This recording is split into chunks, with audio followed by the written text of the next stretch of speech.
actually want to say that not a lot of people know this, but Kaleidoscope started in medical, and our first client was in medical because Anga and myself that started the business had a lot of people contacting us for advice based on our history and the fact that we'd created sort of these turnaround businesses. And very soon after I got back from Scotland with my husband, he fell into private practice, and that was a business and a world that we knew nothing about.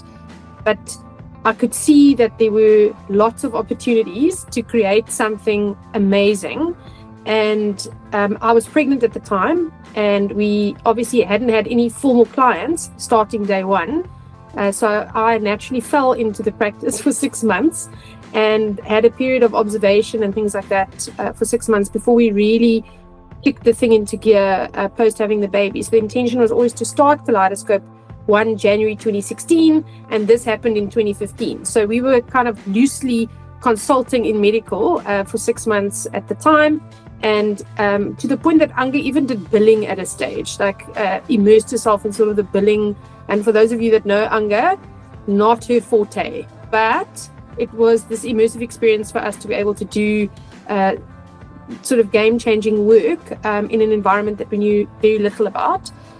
Then I think what was very nice for us is our first formal client was also in medical. It was a pathologist. Lancet entered the Western Cape.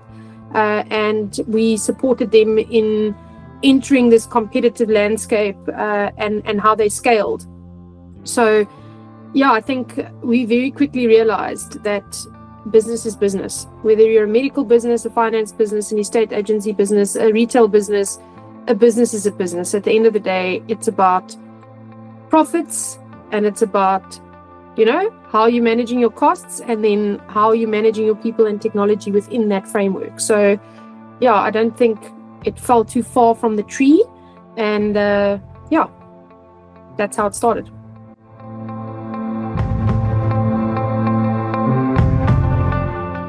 So our approach in all businesses has been a hybrid approach, where at the heart of it, it's systems thinking. So it's understanding the whole.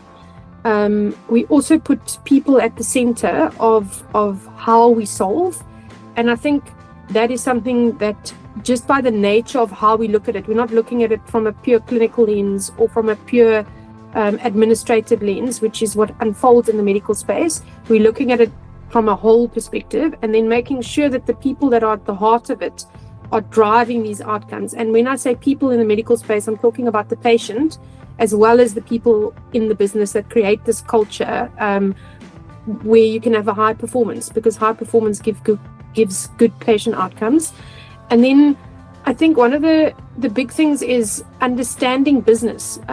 You'll often hear in the medical space, and I'm not talking hospital space, maybe practice space more, is that they don't see themselves as shareholders in their business. They don't see themselves as having business acumen. And it's just, how do you create goal-orientated environments with the toolkit that we've got to be able to make the doctors and the shareholders empowered so that they have the information and are able to steer in the right way. So, yeah, I think we've been able to do that quite organically, which has been enlightening and refreshing, because we do like to achieve as an organization with the customer.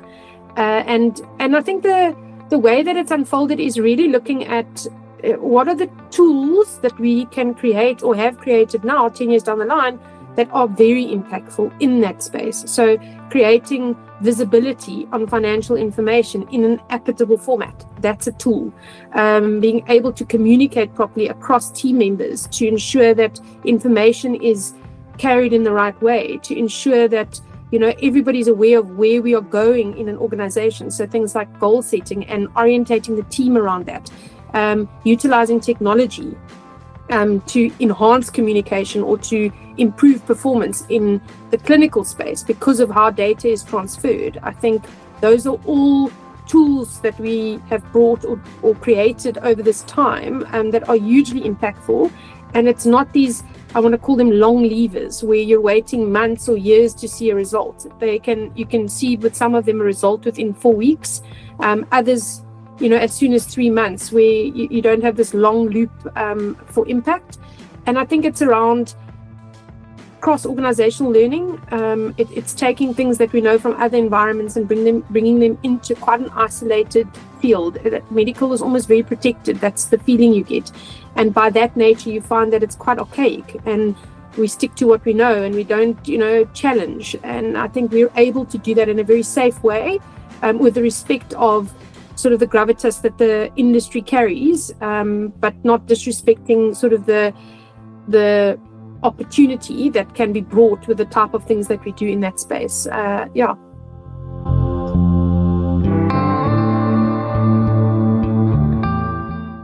We put people at the heart of everything that we do in the non-emotional way, actually, is to say you have got people that are running an organization and you have got people that are affected by the nature of the work that you do. And in medical, more so than in most other industries. I think how we marry it is to be clear on what our goals are as an organization, and by the nature of creating that goal-oriented environment, you get the emotion and the patient to meet one another because we are collectively wanting an outcome. A patient wants a good outcome for their procedure, and the people facilitating that within the organization need to be able to support that. And I think that is then it becomes a collective, even though the patient isn't that aware of the fact that this journey is a collective. It is a collective from both sides.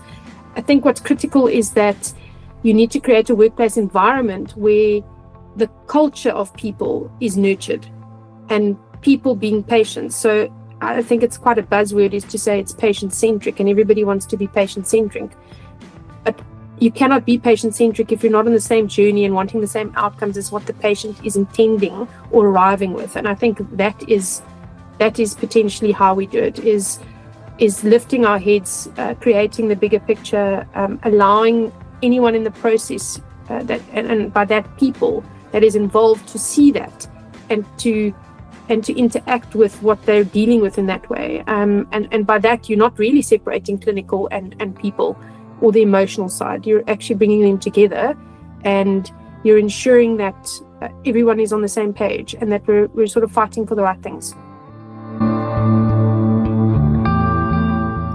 I think I would say there are three things, or three types of people and organizations that we work with. One, you need to be a collaborator. If this is only for you as an individual, it won't work. I think the philosophy that we try to instill in any organization, not only in medical, is, it is about the business, and then it's about the team, and then it's about the individual. And if you cannot understand that or cannot work within that framework, we're definitely not a fit. At the same time, I have yet to see where we haven't implemented change. So you have to be ready for change. It's all for improvement and in many, many aspects. But I think you have to be ready for change. If you just want to hear what the problem is, but you aren't ready to facilitate what the change is that's required to get to the outcome you want, then we're also not a good fit. You need to be able to be a challenger. You challenge the status quo, because we do that with you in a very, as I mentioned, sort of rutted space. We do it in a very safe space, but you have to be open to that, and you have to be open to hearing things that you don't want to hear or that you're not aware of, because that's what we do, is we hold up a mirror. And then I think lastly is technology plays a very big role in innovation. And if you're going to be technology averse, and I'm not talking about I'm not tech savvy, that's not the part that I'm talking about. I'm like, you are averse, like I don't want to be on technology. I don't want to engage with technology. Like that will be an automatic blocker for a lot of the solutions that we put into place. And it's not all technology, but it speaks to who you are and how you foresee the future. So we're building sustainable futures, and that includes technology. So if you're not on the same page there, then we most likely won't take on any work.